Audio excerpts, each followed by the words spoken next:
रूस और यूक्रेन के बीच जारी जंग में शुक्रवार को आए एक मुकाम ने अचानक ही पूरी दुनिया की सांसें अटका दी। हुआ यूं कि यूक्रेन पर जारी ताबड़तोड़ बमबारी के बीच रूस ने यूक्रेन के ज़ैपोरिज़िया में एक न्यूक्लियर पावर प्लांट पर हमला कर दिया।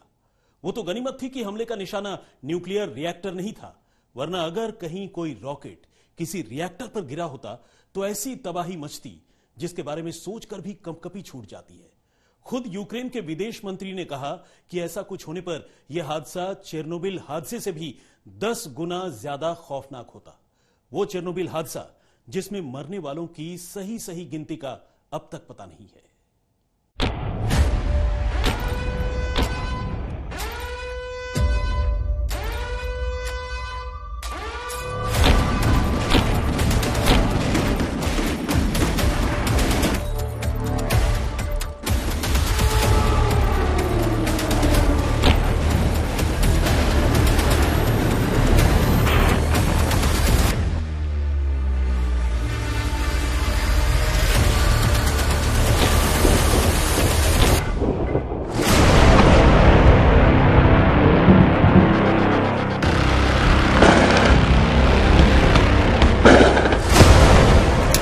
तो क्या 4 मार्च को ही रूस और यूक्रेन के बीच जारी जंग का आखिरी दिन होता? तो क्या 4 मार्च को ही दोनों देशों की सेनाएं हथियार डालने को मजबूर हो जाती? तो क्या 4 मार्च को दोनों देशों के बीच बातचीत की सारी गुंजाइश खत्म हो जाती?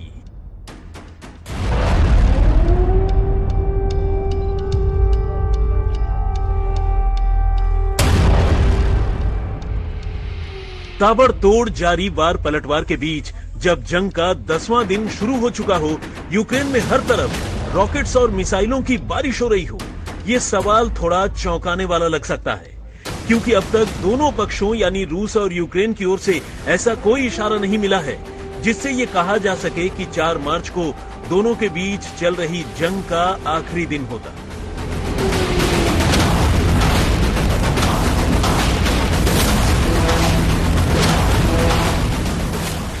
लेकिन 4 मार्च को इस जंग के बीच यूक्रेन में जो कुछ हुआ, यकीन मानिए अगर उसमें थोड़ी सी भी गड़बड़ी और हुई होती तो फिर रूस और यूक्रेन तो छोड़िए, पूरे यूरोप में जंग लड़ने और जीतने की कोई गुंजाइश ही नहीं बचती। वजह ये कि 4 मार्च को रूसी सेनाओं ने यूक्रेन के ज़ैपोरिज़िया इलाके में मौजूद न्यूक्लियर पावर प्लांट यानी परमाणु बिजली संयंत्र पर धावा बोला था और शेलिंग की, जिससे प्लांट के एक हिस्से में आग लग गई और प्लांट की सुरक्षा में लगे 2 सुरक्षा गार्ड्स जख्मी भी हो गए।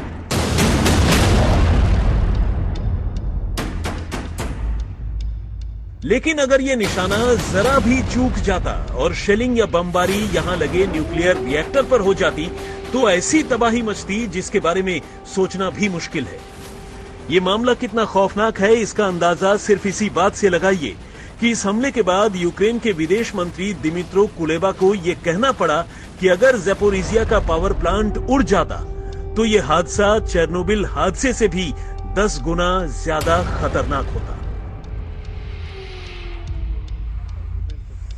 यूक्रेन के ही चेरनोबिल शहर में मौजूद न्यूक्लियर प्लांट में 25 और 26 अप्रैल 1986 को हुआ ये वो हादसा था जिसका नंबर दुनिया भर में अब तक हुए न्यूक्लियर एक्सीडेंट्स की लिस्ट में सबसे ऊपर है और जिसमें हुई लोगों की मौत को लेकर अब तक कोई सही गिनती किसी के पास नहीं है।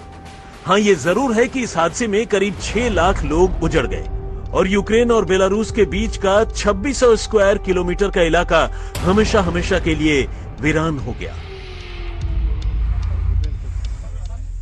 अब जरा सोचिए, शुक्रवार 4 मार्च को ज़ैपोरिज़िया के न्यूक्लियर पावर प्लांट में अगर धमाका हो जाता तो वहां की हालत क्या होती और चेरनोबिल हादसे से 10 गुना ज्यादा बड़ा हादसा कैसा होता। यकीनन ये सोचकर भी सिहरन पैदा हो जाती है। जानकारों का मानना है कि अगर ऐसा कुछ होता तो शायद पूरा का पूरा यूरोप ही राख हो जाता। न कोई आदम और न कोई आदम की जात, कोई किसी का नाम लेवा ही नहीं बचता।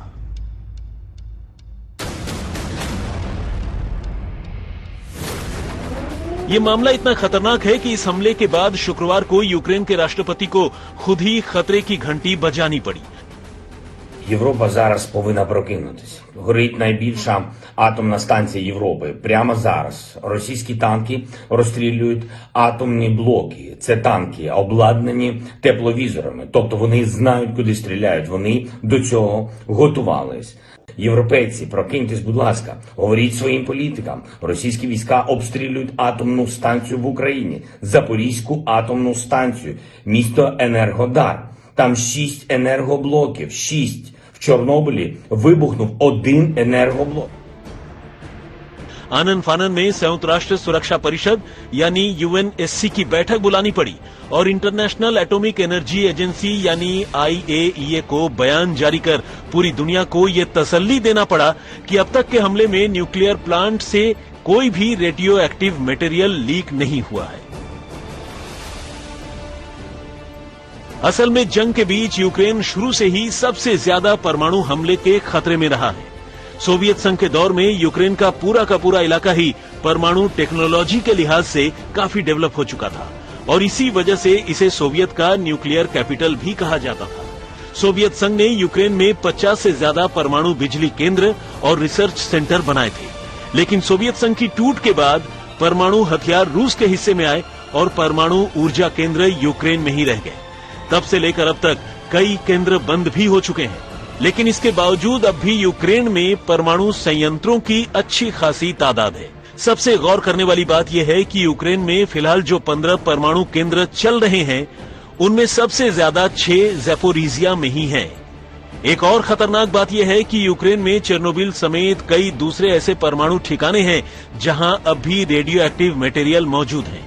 ऐसे में अगर किसी ठिकाने पर बमबारी और धमाका भी हो जाता है तो भी वो बहुत खौफनाक शक्ल अख्तियार कर सकता है। Nuclear power plant of course देखिए, और ये जो न्यूक्लियर पावर प्लांट रूस बार बार कब्जा कर रहा है, चाहे वो चेरनोबिल हो, चाहे अभी ज़ैपोरिज़िया हो, इसका एक कारण हम कहीं ना कहीं यूक्रेन की धमकी कि हम बुडापेस्ट एग्रीमेंट तो 1991 का था, जिसके तहत यूक्रेन ने ये बोला था कि हम न्यूक्लियर वेपन्स ना रखेंगे ना बनाएंगे, उससे निकलना आज से 10 दिन पहले शायद, और ये बोलना कि हम न्यूक्लियर वेपन्स एक्वायर करेंगे, शायद ये कारण हो सकता है कि रूस इतनी जल्दबाजी कर रहा है उन इलाकों में जहां न्यूक्लियर पावर प्लांट्स हैं। वैसे भी बात सिर्फ ज़ैपोरिज़िया की नहीं है। यूक्रेन में जितने न्यूक्लियर पावर प्लांट और रिसर्च सेंटर मौजूद हैं, वो अपने आप में किसी परमाणु बम से कम नहीं है, क्योंकि ऐसे किसी ठिकाने पर होने वाला कोई भी धमाका सिर्फ यूक्रेन ही नहीं बल्कि पूरे यूरोप और आसपास के इलाके के लिए बड़ी तबाही की वजह बन सकता है। अब सवाल यह है कि क्या रूस ने जानबूझकर ज़ैपोरिज़िया के इस न्यूक्लियर पावर प्लांट को निशाना बनाया? क्या इस हमले के जरिए वो यूक्रेन के साथ साथ पश्चिमी देशों और अमेरिका को डराना चाहता था, या फिर उसका इरादा वाकई बड़ी तबाही मचाने का था? तो इसके जवाब में संयुक्त राष्ट्र में यूक्रेन के राजदूत सर्गेई किस्लित्सिया ने कुछ ऐसी ही बात कही है। उन्होंने रूस पर जानबूझकर ज़ैपोरिज़िया को टारगेट करने का आरोप लगाया है। हालांकि कुछ जानकारों का ये मानना है कि रूस के तेवर को देखते हुए यूक्रेन ने अपना ये परमाणु संयंत्र खुद ही रूसी फौजियों के हवाले कर दिया, ताकि किसी भयानक तबाही को टाला जा सके।